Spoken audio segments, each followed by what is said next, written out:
ఏది సరి అయిన ప్రవర్తన, ఏది సరి అయినటువంటి ఆలోచన. అందుకే ఇక్కడ ఒక మాట చెప్తున్నాడు, బాధపడి వారికి 12వ అధ్యాయం కీర్తన 5వ చరణం. బాధపడి వారికి చేయబడిన బలాత్కారములు బట్టి దరిద్రుల నిట్టూర్పును బట్టి నేను ఇప్పుడే లేచేదను. హల్లెలూయా.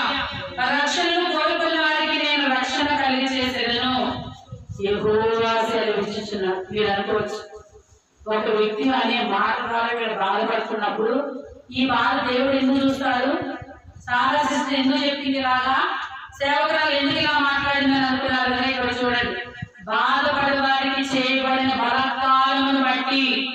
ఒక వ్యక్తి మాట్లాడే మాట, ఈ వ్యక్తి బాధపడితే దానికి కారణం ప్రత్యక్షంగా కానీ పరోక్షంగా కానీ నీవు కావచ్చు, నేను కావచ్చు. వారి పక్షంగా ఎలా నిలబడతారట? దేవుడు నిలబడతాడట. నిలబడి దరిద్రులను నిట్టూర్పును బట్టి నేను ఇప్పుడే లేచేదని వాడు ఏడుస్తున్నారు. దేవా మీ మాట అన్నది నేనైతే ఒకటి చెప్తానండి. ముందు నేను మాటకి 10 మాటలు చెప్పేదాన్ని. దానికి కారణం మా అమ్మాయి. మా అమ్మ ఒక మాట మాట్లాడిందనుకో, నేనేమన్నా తెలుసా, నీకే ఇంత పౌరుషం ఉంటే నాకు ఎంత ఉండాలి, ఇది ఒక్క మాట అనేదాన్ని. మా అమ్మ 4 గంటలు నేను 8 అనేదాన్ని. అంటే తప్పుడు మాట ఏం కాదు, రెచ్చగొట్టే మాటలు. నేను చేయను. ఏం చేస్తావు? ఇలా రెచ్చగొట్టు. అవును నేను చేయను. ఏం చేస్తావు? నన్ను ఏమన్నా చేయగలను అంటే వాళ్ళకి ఇంకా కోపం వచ్చేది.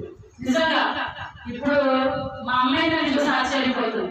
అంటే క్రీస్తు స్వారూప్యం నీలోకి వస్తే కనిపించాలి. ఎవరైనా ఒక మాట అంటే చచ్చిన వారి స్వభావం, కానీ ఆ మాట వల్ల బాధపడతానండి. బాధపడిన ఆ క్షణంలోనే దేవా నీకు అప్పగిస్తున్నాను అయ్యా ఒక మాట అంటారంటే మళ్ళా దాన్ని ధ్యానించు, దాని గురించి ఆలోచించు. కొంతమంది ఇట్టే తీసి పడేస్తున్నట్టు మాట్లాడతారు. 26 సంవత్సరాలు, నిజంగా 26 సంవత్సరాల్లో దేవుని అనుభూతి చాలా పొందుకున్న కొంతమంది మాట్లాడుతుండే. అంటే కొంతమందికి ఏమనిపిస్తుంది అంటే చిన్నవాళ్ళకి ఏం చేసి అనిపిస్తుంది.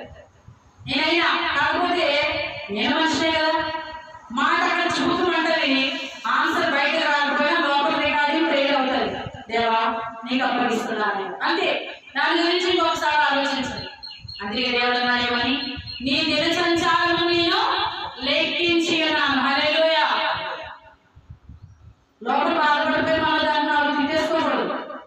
ఒకటే మాట, దేవా నీకు అర్పిస్తున్నాను అంతే. మళ్ళా దాని గురించి మళ్ళా ఇంటికి పదే దాన్ని ఇక్కడ సమాధానం చెప్పకపోతే